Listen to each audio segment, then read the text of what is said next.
He's meeting with the heads of various religions in Azerbaijan.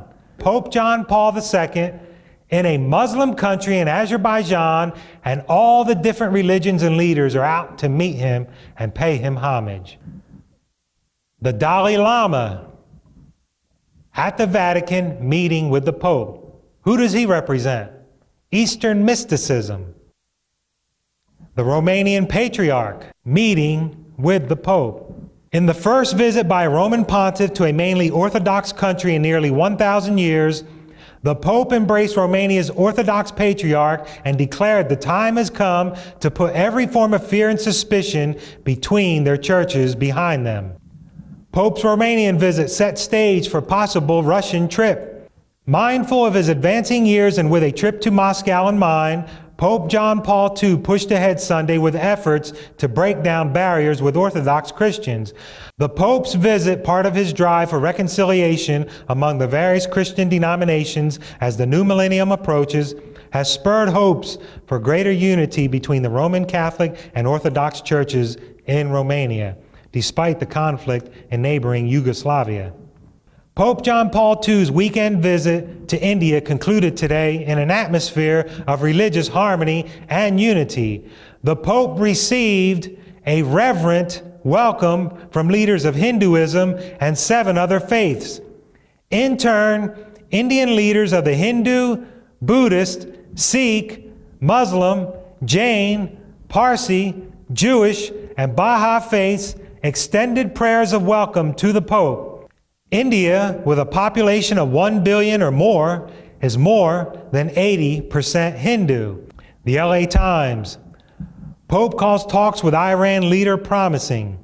Khatami, a Shiite Muslim, told the Roman Catholic pontiff that he hopes the 2 monotheistic faiths could join to inspire a more equitable world order. As he entered the Vatican, the 78-year-old Pope looked relaxed and pleased as he accepted his visitor's gift. Khatami is now president of the 55-nation organization of the Islamic Conference. This is Yasser Arafat. He was the leader of Palestine at the time. Notice that he's all smiles as he meets Pope John Paul II. And here's Khatami, the former president of Iran. This is Tariq Aziz. This man was one of Saddam Hussein's top men in his cabinet, that the Pope is on a higher plane than themselves. Who is this? This is Prince Charles and Princess Diana. And who do they represent? The Church of England, who had a big split with Rome many years ago. It's Tony Blair meeting with the Pope. And in case you don't know, brothers and sisters, when Tony Blair left office, but he flew to the Vatican the next day after leaving office to become a priest and a Roman Catholic. Is this man a Christian? No, this man is a communist and former president of the USSR. That this man he is about to shake hands with helped to bring a collapse to, along with Ronald Reagan and the CIA, which was predicted in the Word. Sweden's Crown Princess Victoria meeting with the Pope. The Czech president meeting with the Pope. Nelson Mandela meeting with the Pope. Is this man a Christian? It's Vladimir Putin.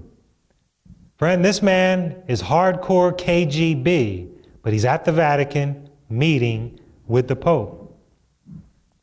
The Israeli Prime Minister meeting with the Pope. Even dictators are meeting with the Pope. The Philippines President, Gloria Arroyo, meeting with the Pope. Vicente Fox, former president of Mexico, meeting with the Pope. Friends, he's even speaking before the United Nations. And when the Pope of Rome speaks, the world listens. How many of you remember former Secretary of State Colin Powell? Where was he at when he was the Secretary of State for this country? He was at the Vatican meeting with the Pope. Former Democratic President Jimmy Carter meeting with the Pope, and this was during his presidency. Former Republican President Ronald Reagan meeting with the Pope. Former Republican President George H.W. Bush meeting with the Pope. Former Democratic President Bill Clinton meeting with the Pope. George W. Bush meeting with the Pope. And notice they're all wearing a black suit. Laura Bush at the Vatican with her daughter meeting with the Pope.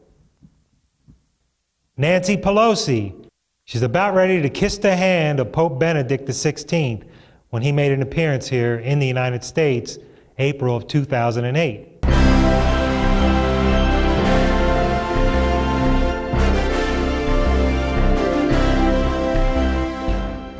Rome's reaction to the Constitution of the United States, of course, was not favorable because the whole papal system was built on the union of church and state. As our president talks about how we want to bring democracy to all these countries of the world. Well, why doesn't he want to bring a republic to these countries? We were a republic. We were never a democracy. The Jesuits had really assumed universal political power by 1750. There's that book, Justin Fulton, that great author, wrote, Washington on the Lap of Rome. It was written about 1888. Washington on the Lap of Rome, written by this great preacher, Justin Fulton. And it shows how he calls it Rome on the Potomac, completely controlled by the Archbishop of Baltimore. There was a secret wire between Baltimore and the White House telling the president what to do, at least since the days of Grover Cleveland. Historian Thomas Hobbes says, if a man consider the origin of the great ecclesiastical dominion, he will easily perceive that the papacy is none other than the ghost of the deceased Roman Empire sitting crowned upon the grave thereof. Pope Leo said, we hold upon this earth the place of God Almighty.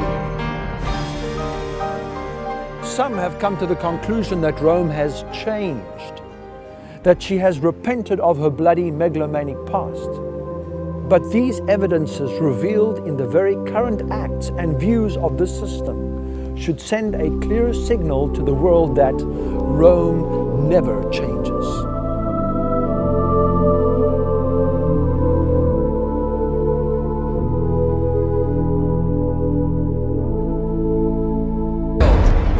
America was founded as a Christian nation, but it was also founded as an occult nation. And there have always been two parallel forces here in America. One the Christian, one the occult, dating back into the 1600s. And until you understand that, you can't understand anything going on in the world today. Bacon was the head of Freemasonry and Rosicrucianism. He had a huge influence through being the chief of the Rosicrucian fraternity at the time. He had huge influence on the birth of modern Freemasonry. So the Pope, because he believes he's God on earth, he always dresses in white. And that's why every political visitor to the Pope always dresses in black. The Orthodox, the Muslims, the Eastern religions, sun worship, Zoroastrianism, all of them bow down to him. Friends, whenever they enforce their sun worship day, Sunday worship, whenever the law is enforced in your country, do not accept it. The mark of the beast in their forehead, symbolic in Revelation, your forehead means your decision. And also when Revelation says their right hand means your action will follow your decision once you accept their sun worship day, when it's an enforced Sunday worship. Friends, take a stand. Christ is coming. He loved you so much so that when he was on the cross, Jesus Christ says, I thirst. So whenever you're in temptation, remember when he says, I thirst because of you and I. Order The Great Controversy. Notice the book, The Great Controversy, because it's preparation. It will prepare you by the grace of God.